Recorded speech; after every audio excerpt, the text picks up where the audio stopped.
Are games getting too expensive? That's the subject that we're going to be talking about in today's podcast. If you do want to watch and continue to watch the series of podcasts that we make on this channel, then please don't forget to subscribe and check them all out. It's literally just a few of us having a conversation, and yeah, hopefully you enjoy. Let's go. I got 5 key notes on where on my reasons on like what a game should offer to be worthy of a higher price, and you've got to base your price around some key features. Number 1, is the game playable? Okay, so here's my first kind of thing that I kind of want to hook on in here. Do you think a game that has bugs, for both of you, do you think a game that has bugs deserves to be at a higher price? Because if I see a game that launches and it's filled with bugs, I'm like, no, of course that shouldn't be $70. They didn't check it through properly. To be decreased. Like, don't give me that if it's gonna just contain a load of bugs. What are your thoughts? That goes with every price. Like, it's not that if you sell me a game at 50 euros, I'm like, okay, well, it's 50 euros, I'm gonna tolerate the bugs. Like, no, if you sell me a product as a customer, I expect quality, regardless of the product. The product can be disappointing, but it has to work. It has to function as a product. Otherwise, I can ask the refund, right? It's if I buy a mug and the mug breaks on my hands as soon as I grab it, yes, that's a broken mug, and I can have a refund.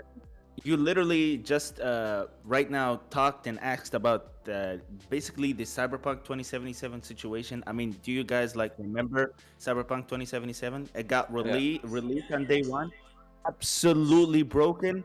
The next day, 2,200,000, every single person refunded the game. If you're gonna release a game which is broken, just don't release it at all. Make sure to just release a functional game at the price that you decide. Basically, when it comes to game releases, the first step is to make sure that game releases and it works. It actually works. I don't mind the bugs that break the game, that can stop you from playing, that can stop you from enjoying the game itself. Don't even think about releasing it, because we don't want to go through the same Cyberpunk situation again. And I'm pretty sure not a single game company want to experience something like that, because this game got released and the next day everybody's just got their money back. Yeah, and I am aware, as you said there, that games are filled with bugs. I'm also aware, and I'll be okay with it. There is the occasional, all right, we've had to put a load of disc releases, and so all the game is all released at the same time. We might have found bugs after we've shipped the discs off. That's okay, as long as you do a day 1 patch. I'm okay with the day 1 patch. That's okay. If you release the game at this time and the patch comes out an hour after, or the same time, or worst case scenario, the day after, as long as I get that day 1 patch, I'm okay, because I know that that's a company that cares about it. But I wanna have to stop you here, Seb, to ask you a question when it comes to the day 1 patch, because I always think that at the very least, if you're gonna release a day 1 patch, be let's say at the very least 2 to 5 gigabytes. A day 1 patch that can fix some of the issues some people might find when let's say entering the game, or some few errors and all. But again, I always go back to the Cyberpunk situation. When Cyberpunk released, they also released a day 1 patch, and that day 1 patch was 30 gigabytes. Yeah, there was an iffy there. There was a if you're gonna release the game and you're gonna release a very large day 1 patch, that's very discouraging, because that there's something wrong. If you're gonna release a day 1 patch, then it's gotta be absolutely short, to the point that they're just gonna be fixing some few ickies and issues that agree. If you're gonna do that, if you're gonna do a day 1 patch, it can't be a 2 gigabyte. That's gonna scare me. That's gonna be oh darn it, they didn't check it all through properly. If it's a few I don't know, a gigabyte at max, or maybe 500 megabyte, or just something like that. So okay, they fixed a few things up here and there. They wanted to do it just before they're done. That's okay. That's a small patches are fine. A day 1 small patch. Little few bugs here that they found out as they were shipping the game out. That's okay. I mean, to be fair, it's most reason why the patches are getting bigger and bigger, the day 1 patches, is because the shipping of a game since most people have internet connections, the company says, well, rather than to risk it all, you know, with the logistics of shipping the game like a couple of weeks before it releases, then in the shop they don't arrive and whatnot, we're gonna ship it 3 months in advance, right? So at least the shelves are ready. Then ready. Yes, while the game is on the shelves, we're gonna update it. So to be fair, that's more of a kind of logistical thing. It is a bit annoying because it is not always true.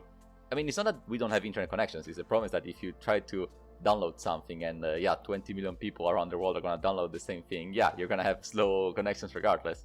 I'm scared when I'm gonna buy my Switch 2. I'm gonna buy the bundle with Mario Kart, so it's gonna be the digital version. And yes, I'm sure that I'm not gonna play it in the first day because everybody else will try to download the game at the same time. So it's a bit of a shame, but that's the reason why usually the patches, the day one patches are getting bigger. Not because developers are getting lazier, but just logistics. Okay, we're getting the norm of 70 might be the new price of gaming. I'm going to come to you, Blue Fox, in just a second, so be prepared. What a nightmare. Okay, but Kamazoid just mentioned a big game in this industry, which was was it Cyberpunk? I was going to say Cyberpower. It's not Cyberpower. It's Cyberpunk. Cyberpunk. If it came out today, the equivalent would be £70. If and I'm aware that came out with loads of bugs. But if that game was clean and had no bugs, but it is a first. It is a first of a franchise. It's not like Cyberpunk 2 or Cyberpunk 3. It's Cyberpunk, the first one, And one thing that I always will have a question on, that game was made and created by CD Projekt Red. And if I say CD Projekt Red, what are they famous for making? You guys would both go...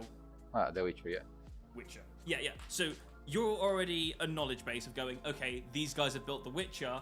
This game must be good. Is that a fair reason to release a brand new game in a franchise for $70? Because, let's just talk right here.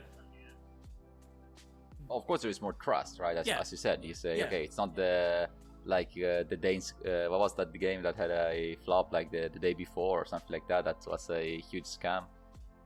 Yeah, that was a huge scam made by some Russian developers that was unclear how many people were working on the game in the first place. The trailers were all fake and whatnot. Okay, in that case, of course, I say, okay, if you sell me a game $70 and I do not even know who is developing it, then yes, exactly. Of course, I'm gonna buy it, and of course, I'm not gonna trust it. If Nintendo releases a game at €80, like it's doing with Mario Kart World, it's a little bit more trustworthy. I think to myself, the game will work. Like Nintendo has done.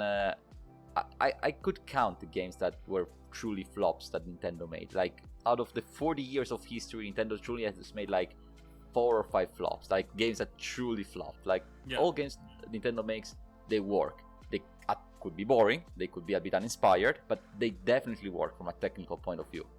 And again, usually they do work, right? They usually have good franchises and they try to maintain high quality standards. They truly care about that. It's out of for instance, the Mario Kart series, there's 8 games, and now we're gonna have the 9th title. Out of the 8 games, I've played them all. The title that I like the least, I would still consider it like, and I don't usually give grades to the games I play, but I would consider it like a 7 out of 10. Like it's still like a passing grade, like, and by good margin. It's not merely passing or still failing. So again, I'm sure that the games Nintendo will make will be great games. Absolutely. But again, they cannot use this tool to make me pay more, because then that's basically it's a threat. That means that now I'm gonna buy games for cheaper of developers that don't have a really good track record just because I want to save up, or do I pay the extra €10 because I have the assurance that it was a good company making it? Like, it feels wrong because it feels that it's not an level playing field at that point. It's either going to the sketchy developers that I never heard of that are based in God knows where in the world, or is the good old Nintendo, the good old CD Projekt Red, the good old From Software. Right, that is the exact thing you hit the nail on the head upon. That do I trust these sketchy developers? These sketchy developers, you didn't think they were sketchy developers out of nowhere, because any game company could come out and create an awesome game. You've seen it in Expedition 33. That's crazy how they created that, and that's like a plus. That is definitely a plus. However, the games like the day before, they did that behind a company called Fantastic that already was a dodgy company with past history of releasing games. They didn't have a good history. I mean, seriously, if you were going to try something like that, release it under a different name. I mean, I think they were just silly in the first place for just creating it under a company that was already quite well known for not releasing decent quality content or abandoning their games after they released them. It's not a good sign. It's not a good sign. And that's why people are like, this game looks sketchy, because even though it looks good and technically it could be released and, you know, it could work on the graphics that you see, it's just developed by a company that doesn't look like they would back their game up that much. And that's why we were like, oh, that's dodgy, that's so dodgy. And yeah, okay. All right. Then again, okay. you have the same problem. If all the games are priced the same, then yes, at least you have an even playing field to say, okay, look, I could buy the new, you know, Call of Duty game that again it's made by Activision. You know, I know what I'm getting at. It's the game that I know. Or I could get in this other game, which is also the same price, and thus, you know, I'm gonna give it a fair chance. I'm gonna evaluate if that game also has a lot to offer. Could be Rising Storm, could be Easy Red 2, could be whatever game. Instead, if you do have higher prices, then subconsciously you're telling people, it's like, well, you could buy the other games, which are 60, but if you want to spend a little bit more, you know, to be a little bit fancy, it feels like, you know, if like a luxury store, right? Like, oh, you know, if you want to buy pants, you can buy them anywhere, right? You can buy them at $5, $10. But if you want, you know, whatever pants of whatever company, you can pay €100, you can pay €1,000, you can pay €10,000, right? So it's that's luxury. But because luxury, yeah, it's the whole point is that, yeah, the pants, the shirts, the smokings that you're buying, it's yeah, they are all they're all made by specific people. But for video games, shouldn't be luxury, it should be quality. They are developers, they're making a software. I mean, a video game is a software, so it's it shouldn't be the deluxe version of this software. It has to cost more because it's made in a fancy Japanese company that's been making video games for 50 years. It should be based on the quality of the game itself. Yeah, and exactly. Camazon, I'm going to come to you quickly for a second there. Of course. Okay, so like, so as we've just discussed there, like, you know, a good game company building a game, normally you get quite a good reputable game.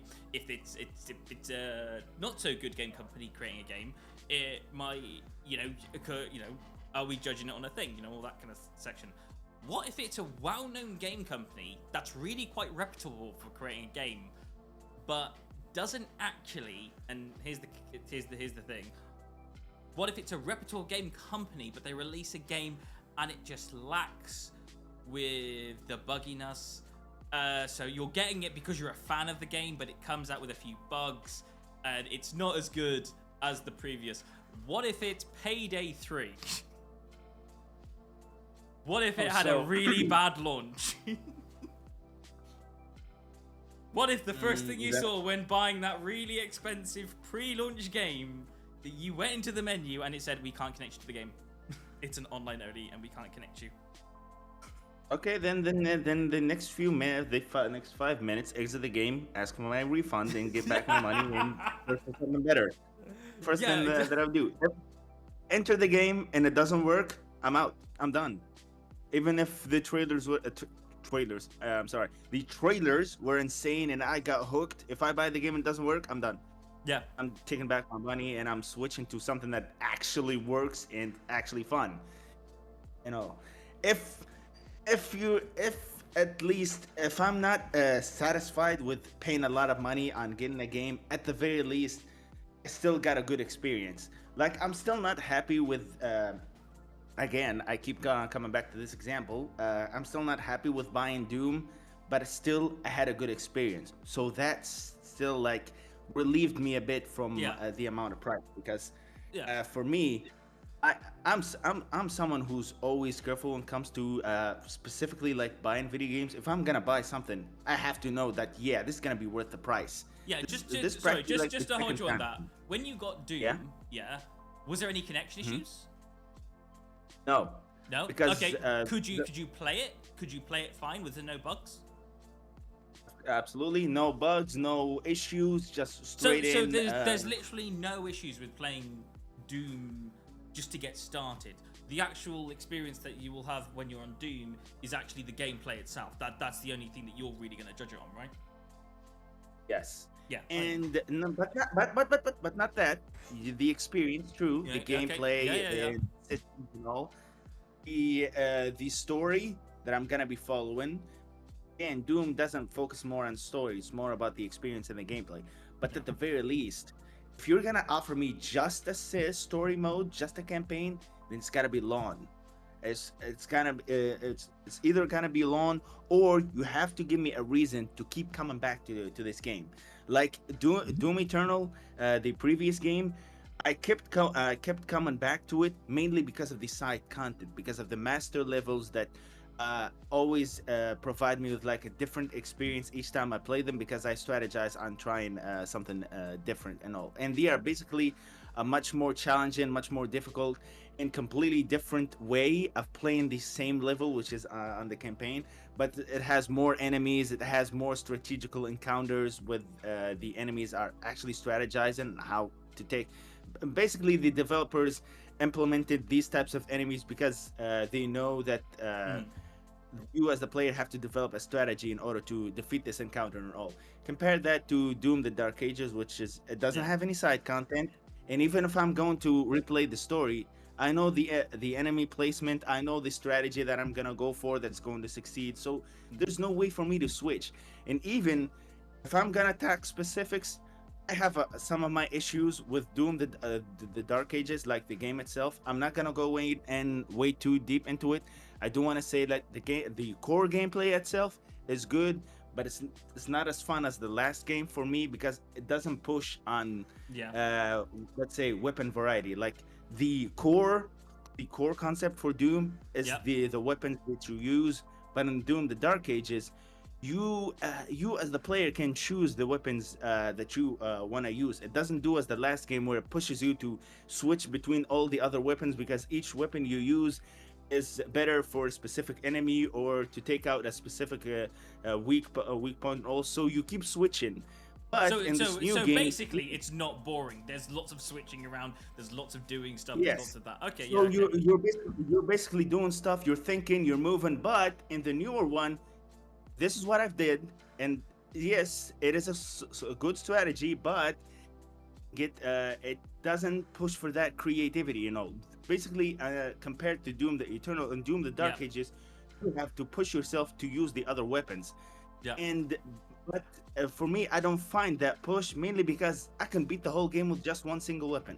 And throughout the whole game, I only used like one weapon, which is like the super shotgun.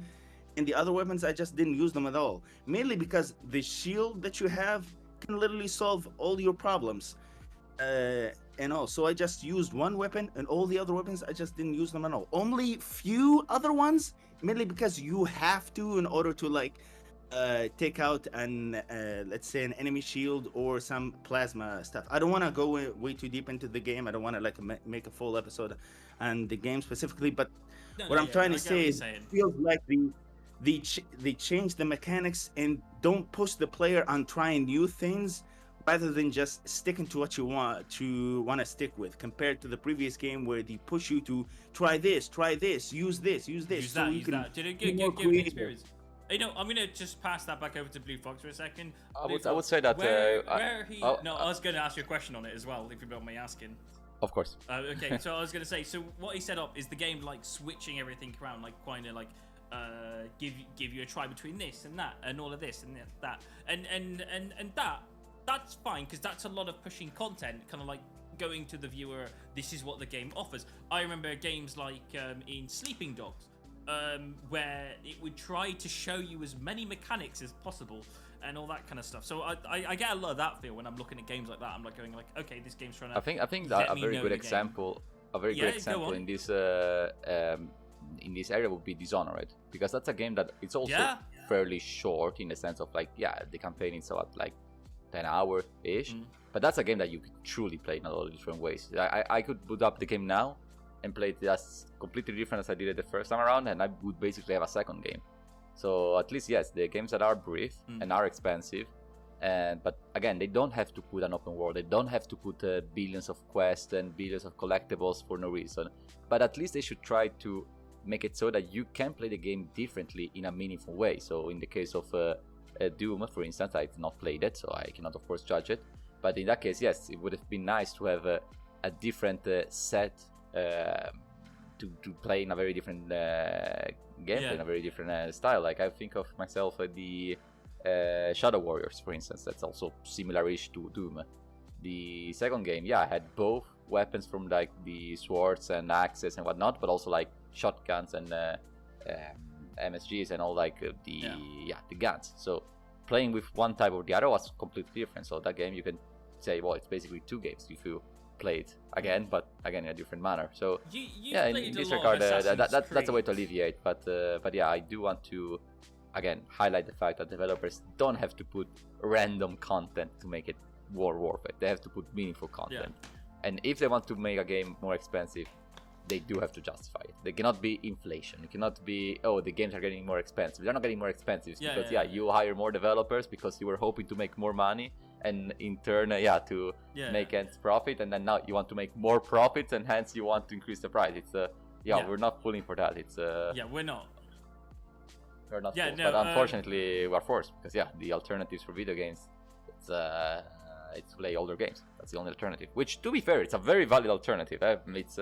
I believe that a lot of games get some bad luck if they're old. So people are like, oh, what, you're playing this game? It was released 5 years ago. It's like, yeah, what's the point? It's a very good game. It's fantastic. It's well made. It's fun. And again, graphically speaking, games of like 5 years ago are very solid today. I remember a time when the PS4 was like already 2 to 3 years. And I was looking back at games 5 years before. I was like, man, these games look old. Like they were running like 480p upscaled. Now, these games are running 1080p, 60 FPS, they have a good graphics and whatnot. Like, there was a difference. There was a generation. That's why we call them generations of consoles, right? Because there were generations of differences between the PlayStation 2 and PlayStation 3, between the PlayStation 4, PlayStation 3, PlayStation 4. But, between the PlayStation 4 and PlayStation 5, there is a difference, of course. There is more raw power to the console. There are definitely some experiences that cannot be... I mean, Cyberpunk in the PlayStation 4... it was not running. It was clearly meant for the PlayStation 5. But again, the jump is not as cut and clear. So why are games more expensive? That's the question. Like, they can be more expensive if you truly promise me something that is revolutionary. If you put things in, if you put things in and you make stuff, and you actually got that inclusion of, yes, let's make some exciting stuff. Obviously I would. I'd be interested as well. Because the point that Timecode made is fair. It's like, why would I buy the new Doom when I could buy, Doom? I could buy Doom Eternal, which is graphically speaking very similar. But I can buy it for like 20 euros in the Steam sales, heck, even lower perhaps. So again, in the Epic Store, they are starting gifting games that were released like 5 years ago, 6 years ago. Like they gifted Control for Christmas. Like Control is a game that is extremely valid. It's extremely modern. It's not old. So why would I buy a new game when I can just really I don't want to go into the darker side of things of like piracy and whatnot, but emulation, for instance. People say I can download a PS4 emulator and I could emulate these games because they are old. They are not sold anymore in the stores. So why would I not? It's why not? I don't myself personally, I feel guilty if I were to hack a console that is currently being sustained by the company, so like that the games are sold by it and there are updates and whatnot. But if it's an older console that has been forgotten by even their own creators, then I don't feel much much to like it, because I said to myself, it's my hardware, it's basically my computer, it's no longer sustained, I'm gonna do what the hell I want. It's right, and then I can put some older games that are 15 years old. I don't care, they're still fun. 15 years ago we had we had the Uncharted, we had the Last of Us, we had the good games 15 years ago. It's not that we were still in the primitive age. I think we still got good games today. I just think that there is... We do, of course. There are some slight issues and that we need to be aware of. Have you guys played Assassin's I'm sorry, Creed? I have to stop you guys here. I do wanna say we do have great games. We do have very wonderful games, yes. But compare this to 10 years ago or 12, 15 years ago, games would take too long to release, and that can kill your excitement. That can kill you from the enjoyment and all. Compared to how it was like 10 years ago, where games can release every 2 years and everything. Like now, they take way too long. You're basically like in pressure whether this game's gonna release in an actual good condition or not, which is very horrible. So I do feel you're right. And the new games are also good, but are they really? Because if it's a game that I'm really excited for releases and it doesn't, and it's buggy and messy, then I may have made the wrong choice. You know. I'm gonna say against that. I'm gonna say no. That not every game is taking a long time to release. Some games are just plain not very good because of the short time they take to release. Okay. I'll bring it to my point. Assassin's Creed, for example, is a game that gets released every single year. Yeah. It's been a while since that's been the case. It's it came out this year. That was the last Assassin's Creed game. Yeah, but like And before then that one was the 2 last. years ago. It's like Yeah, 2 so years max. They have been slowing down a little bit. I do give Ubisoft credit for this. Yeah, But yes, okay, go on. yeah. But the one thing about Assassin's Creed for me is the content, and whether it's getting too large and it's not as fun as more, and I think that's kind of where they're losing me a little bit. Like for example, like you have you guys played Assassin's Creed? Up to Origins. Yeah. Yeah. Yes, So Valhalla. at what point did you cut out Assassin's Creed, or are you still playing it? Yeah, until Origins. That's the last Origins. Creed You I've played, played to yeah. Origins. Me too. Exactly. And I played Origins. I completed Origins and stopped at Origins. I haven't played it since. But Didn't you play Shadows? But like, have I played Shadow? I played a little bit of Shadow. Haven't fully completed it yet. And I don't know if I will. And that's my problem. It's quite lengthy content. Like just a bit too long. Like for example, like I just managed to complete The Witcher 3. I was like, wow, I had to pay attention for a very long time to complete that story. But like things like Assassin's Creed, one reason that stops me from buying and completing the next Assassin's Creed game is because I feel like I need to play the game that comes after Origins to make, and then play the game after that, then play the game after that. So I have to play it in order. And because it's got that order vibe that you have to complete games in, I'm like, as much as I like Assassin's Creed, if the content is too long, it's going to cut me out of the story and flop as a franchise. So if I don't like the content, like if the content that you guys mentioned isn't decent enough, I'm not going to want to complete it. If I don't complete it, I'm not going to want to buy the sequels. That's going to be my end. For example, and I'll give you the prime example in this, Dragon Age Veilguard, it could have and possibly has ruined the whole franchise of Dragon Age, because I don't like the whole direction that game went in. And I'm not talking about the wokeness. I don't give a damn about the wokeness. It's like loads of people complain about the wokeness. Yeah, I think the wokeness is a thing in it, but I don't want to make my content feel like whether it's woke or not. I want to always go, is the content fun and enjoyable and playable? If it's not, and that's what I think, and that's where I put the Dragon Age into, I'm like, yeah, there are issues with that game. I don't like the gameplay feel of it, and it's just like, if I can't enjoy the gameplay, I'm not going to play the game. If the content isn't up to standard, I'm not going to enjoy the game. And because Dragon Age used to be like this, go to town, go to shops, go to different areas, and go to different discover things, try out there's 4 little corner stories that you can try out, and they all combine together at the end to make one big hurrah. That's the Dragon Age that I feel, and it's always between like a hit and hit between the war between mages and Templars. This game, I didn't feel anything. I didn't feel anything like that. It didn't make me feel like that in the first 2 hours. It didn't make me feel like that in the first 10 hours of playing the game. And I'm like, is this what you're giving me? It's terrible. And I can't get to grips on feeling like that's a decent game for me. And that's why that franchise flopped. And now, if it releases another one and it's good, I'm not going to want to play it because that game content wasn't decent and it was too long. And I don't know if you've got comparisons to that, but let me know if you do. Like a game that ruined a franchise? Yeah, a game that ruined the franchise. Go for it. Like Assassin's Creed kind of changed direction a little bit. It may ruin the franchise for some players. Dragon Age definitely did it with Veilguard, for me at least. I don't know what you guys are like. What can you guys? I don't have examples on the top of my head. But, Yeah, me too. And I don't remember. And also, I've mentioned 2 particular games there, Camazoid, just on the back of your thing. Dragon Age Veilguard is 10 years later after Dragon Age Inquisitions. That's a 10-year time gap, whereas Assassin's Creed was only a 2-year time gap between Origins and the next game, which may have also ruined it for a couple of people.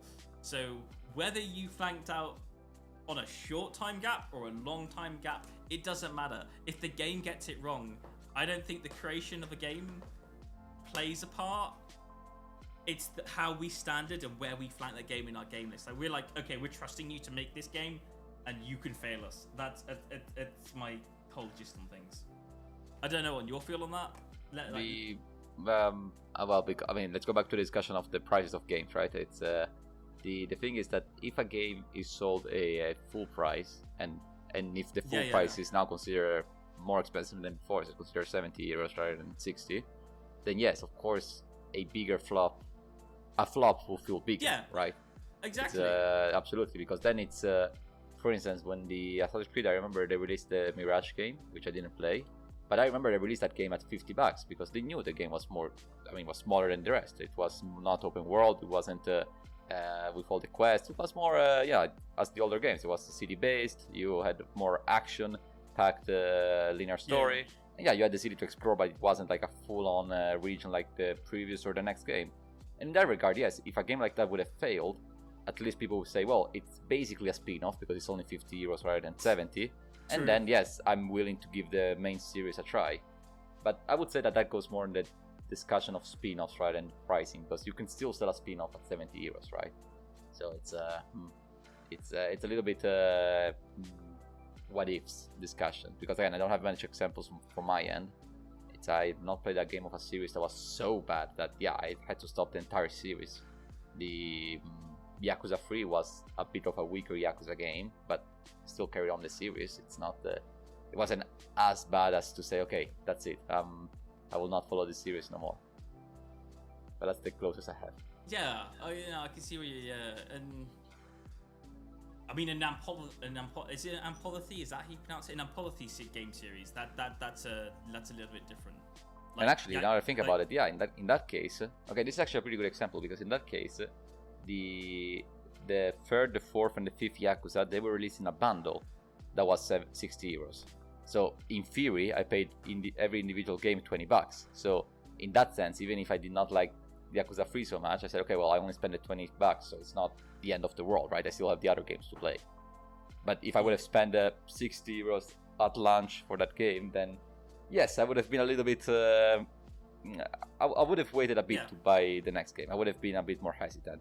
I would not have fully avoided it, because again, it happened that there's a bad series. I mean, heck, for your case, if the Dragon Age gets rebooted in 10 years time by the old creators and with the old direction and whatnot, then maybe you're still willing to give it a shot. It's not that it has to be fully abandoned.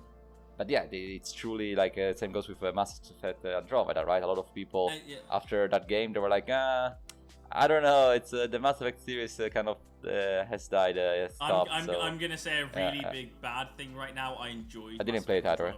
I didn't play the game, so it's not a critique or a praise. But a lot of people have critiqued the game, right, when it released, and that's the reason why there's not another Mass Effect, at least. And the same is happening more or less with the Velgard, right, for Dragon Age. But again, this goes beyond the pricing of the game. I mean, okay. Overall, we all three had a game talk before we actually did the podcast. We were in chat, and I think the game that cropped off on us is, and I think this is kind of where we have to lead it towards the end. Camerswood, I'm going to shoot off with you first. Grand Theft Auto 6. It's been 13 years. Potentially, GTA 5 come out. It hit all the factors to be a good game. Yeah? Do you think GTA 6 is going to hit those same factors, if not better? Well, the answer to that question is already obvious, because Grand Theft Auto 6, knowing the company behind it, like Rockstar, we already know that the game is going to be big, and it's going to surpass its predecessors. Sorry, I'm going to add in another question in there. Do you think it's going to be good? Do you think it's going to be worth, let's say, for example, $100? Sorry, I need to add that part. Do I think the game is gonna be? Do I think the game's gonna be good? Absolutely. Is it gonna be worth? No, absolutely not. Because when we're speaking about the core gameplay when it comes to the whole Rockstar games, the core gameplay of Grand Theft Auto 6 is gonna be practically the same, or at least close to Grand Theft Auto 5 and Red Dead Redemption 2. I mean, we all know the gameplay mechanics and all for the Rockstar games when it comes to the shooting, the driving, and all. It's practically the same with each game, with just minor tweaks. Do I feel like they're gonna be different in Grand Theft Auto 6? Yeah, but a little. It's not gonna have something completely major. And the many new, basically with Grand Theft Auto 6, you're gonna have a completely new experience, but the core gameplay, it's gonna be the same as the previous games. It's not gonna like offer you something completely new when it comes to like the shooting mechanics. I believe they're going to be the same with just some minor tweaks. There's going to be a dragon monster in the game. Sorry. No, this is Grand Theft Auto. We already know what to expect. So yeah. Yeah, I don't know why we're expecting like something gold tier when something's going to not, like, it's not going to hit a gold tier game. Let's just be fair. It's not going to. For me, this is probably my opinion, but the only reason why everybody's just, wow, look at this Grand Theft Auto 6 is because of the visuals. Graphically and visually, the game looks incredible. But gameplay wise, we're gonna have the same thing as Grand Theft Auto 6 and Red Dead Redemption 2. It's not gonna be something completely new. Maybe they're gonna add some things new to give you a new experience, but the core gameplay is still the same. It's still the same shooting mechanics, still the same driving experience. We're gonna have just some minor tweaks, and that doesn't push for $100. You know, it's like we've been creating, like, we as fans are looking at that game going, 10 years in the making. Come on, it's gonna be amazing. It's not 10 years in the making. This is COVID. It's no, but the problem is that even if the game is splendid, right? Even if the game it's splendid, or even if it's mediocre, the biggest question to us is like, if the developers choose to sell the game at $100, will people buy it? And unfortunately, the answer is yes. That's a reality. It's just like the Nintendo Switch 2, and you know, people complain about this Nintendo Switch 2 that was too expensive. On the live streams, everybody was writing drop the price. And I thought to myself, well, okay, it's everybody seems to be mad about the price. I mean, personally, I live in a situation where I can afford a Nintendo Switch 2. I was saving up already for Nintendo Switch 2, so I will buy the Nintendo Switch 2 regardless. But yeah, since nobody else will, because yeah, everybody's complaining, then I'm not gonna even pre-order it. I'm just gonna go to the store and buy it. And then I realized, like, yeah, the pre-orders are off. So that means that there is a disconnect between what people say and complain and what people do. Because companies don't care what you think. Companies think what you do. If you buy GTA 5 at $100, you will buy a GTA 6 at $100. So objectively speaking, and this is very unfortunate because of course I don't want the games to be so expensive, but objectively speaking, there is no reason why Rockstars cannot increase the price of their product to $80 or $90 or even $100, because yeah, people will buy it. It's unfortunately it's a bit of a it's not fault of one company precisely, but you know, it's PlayStation increases its prices, then Nintendo increases its prices, then Xbox increases its prices, so everybody's playing their game, and then yeah, there is no reason why Rockstar cannot wager a bit higher, because again, people will buy GTA 6 regardless of quality and regardless of the price, because people are waiting GTA 6. Again, with all due respect with Rockstars, they've made wonderful games in the past, they've made wonderful games in the fairly recent time with Red Dead. So they do have a good track record. We mentioned that earlier, right? We mentioned regarding the track record. Of course, a good company, to keep a nice track record, they have to prove that they have delivered what they promised. And Rockstar has. They have delivered always banger experience, wonderful titles. But yeah, and therefore, for this very same reason, there is no reason why they should sell the game at low price. Why? Why is it at $50? Why? There is no reason. So unfortunately, even if people will complain if the game is sold at $100, the same people who complain will be the first people online to buy it. Even at $80, I'm not buying it. I mean, I was not planning to buy it anyway. But yes, it's there might be people who don't buy it for that reason. I'm very potentially going to buy this game. But that's it. For instance, the same problem that the Pokemon franchise had. The Pokemon franchise had clearly lowered their quality standards for their titles. Like they're laggy, they're buggy, they're messy. They, comparison to other JRPGs, they're clearly lower in value budget-wise. But people don't care. People care that they have the Pokemon games, and they will buy it. They complain about Scarlet and Violet being very buggy, being very messy, whatnot. It's the second highest selling game of the whole franchise. So yes, why would Game Freak care if people complain about the quality or people complain about the prices? They can sell you whatever. People will still buy it. Maybe, let's say 2 million people decided not to buy the game. But yeah, when the game sells 50 million at day one, yeah, 2 million extra will not change that much. And besides, if you increase the price by 10% and 5% of people decide not to buy it for that reason, you still get 5% more of money, because yeah, the increase that you get, you cover for those people and more. So objectively speaking, how many people will say objectively, I'm not gonna buy the game if it's too expensive? Some people. All right. But yeah, I'm gonna wrap this up now, because we have hit our recording time limit for the hour. So let's bring it back down just for a second. Before we totally end it, just gonna end it with this. Okay. We're gonna quickly just go through a few game titles that you think are definitely worth the price that they're at. So I'm gonna start off first with 3 game titles that I absolutely think are totally got the content and prices that they deserve. So just get yours ready. Mine would be actually, I'll start with Lewis, because Lewis hit some games down for me before the podcast started. He said Satisfactory for about £33, which was perfect. It's great. It's got loads of content in for that price. Absolutely stunning. You've got Hitman, which is worth about £60. The latest Hitman games. That's they're also they're filled with enough content for that price to be worth it. Let's just go with that. You're like, oh, that is unbelievable. And then you've also got, for me, it would be Oblivion. I'd say for the price of Oblivion, for all the content in that game, I totally think that's worth it. With upgraded graphics and all the add-on packs added on in, just it for a re-release, if you loved Oblivion originally, you're just gonna love this one even more. They've done a lot of justice to the game. I absolutely love Oblivion. Blue Fox, I'm gonna come to you really quickly to name a game that you recommend for the pricing. I have two games top of my head that are very, and those are, it's a bit of the opposite. They are fairly cheaper games that I think that I would still buy them at full price if they were more expensive.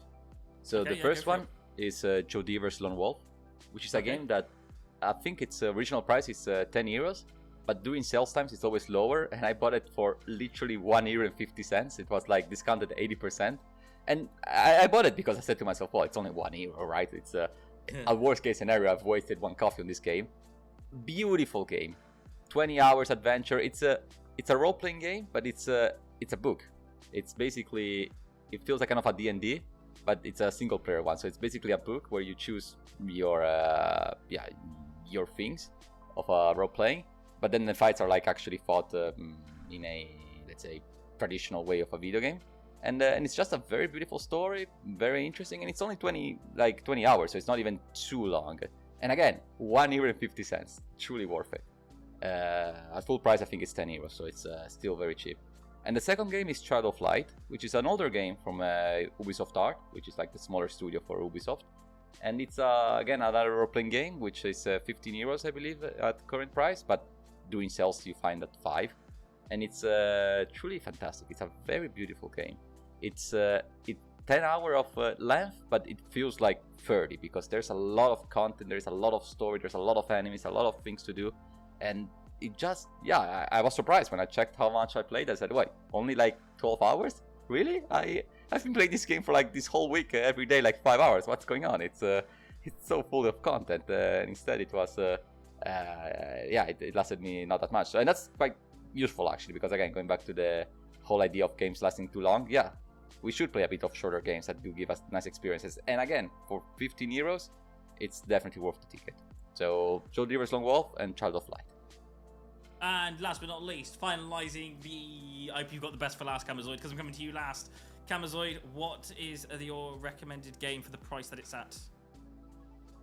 I believe these 3 games came out at full price, and I certainly 100% believe that they are absolutely worth it.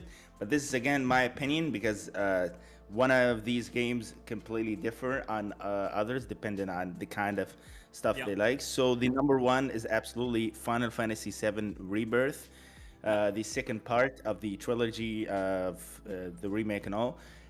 Came out $70, and I find it absolutely worth it.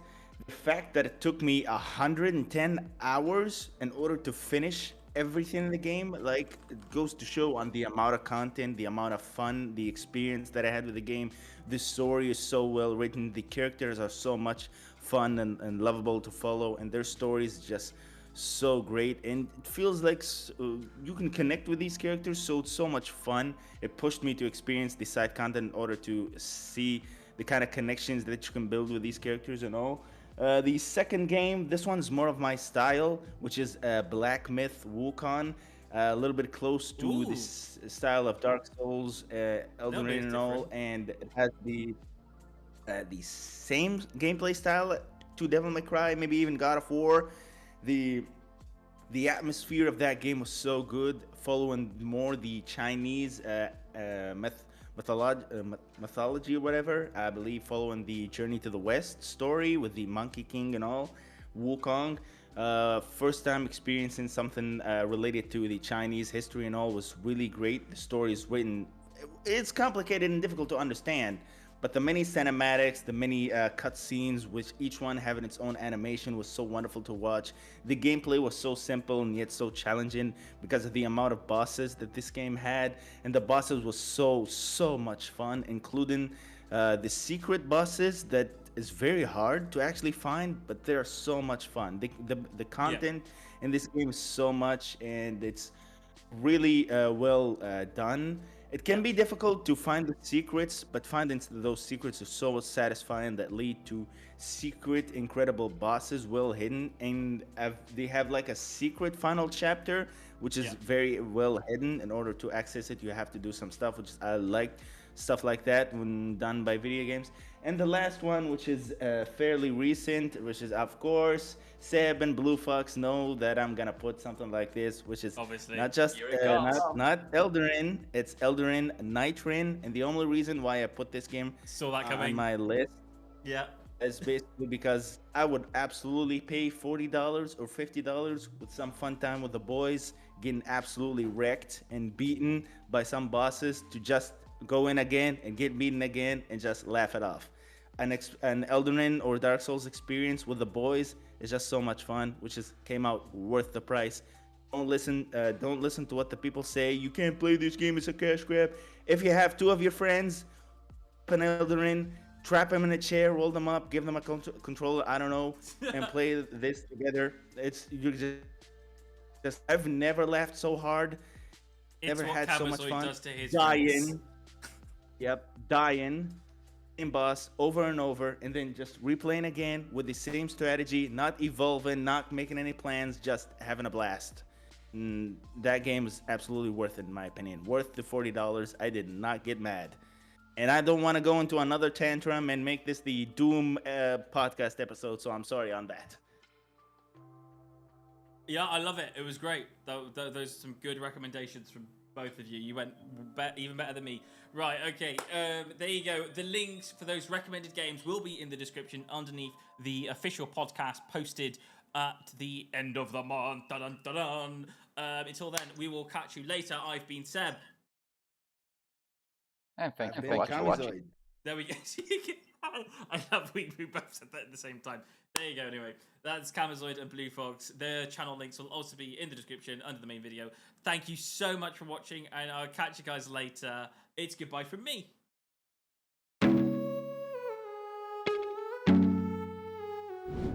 Hey, thank you so much for watching, and I really hope you enjoyed the video. If you did enjoy the video, then please don't forget to consider to like and subscribe to the channel. Thank you so much for watching, and I will see you on another Jump Inside video. Goodbye.